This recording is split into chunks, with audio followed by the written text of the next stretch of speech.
இவ்வளவு நாள் நீ தேடிக்கிட்டு இருந்தவன் உன்னை தேடி வந்திருக்கேன்னு பாக்குறியா? ஏசிஎஃப் கேள்விப்பட்டிருக்கியா? 15 பேர்ல முதல் இடம் உனக்காக காலியா இருக்கு. என்ன பாக்குற? உன்னை காப்பாத்த யாராலையும் முடியாது. நம்ப முடியல இல்ல?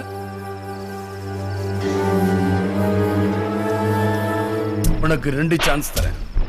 தமிழ்நாட்டுல நீ யாருக்கு ஒன்மாலும் போன் பண்ணு.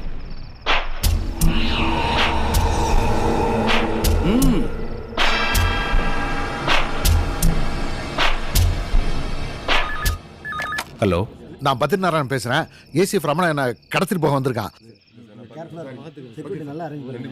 ஹலோ, உங்களுக்கு என்ன நம்பர் சார் வேணும்? கமிஷனர் ஆபீஸ் தானே? இல்லைங்க, இது கமிஷனர் ஆஃபீஸுங்க. இது கமிஷனர் ஆபீஸ் தானே? இல்லைங்க, இது கமிஷனர் ஆஃபீஸுங்க. யாரோ சரவணபவன் ஹோட்டலான்னு கேட்குறாங்க சார். இல்லைங்க, ராங் நம்பர்.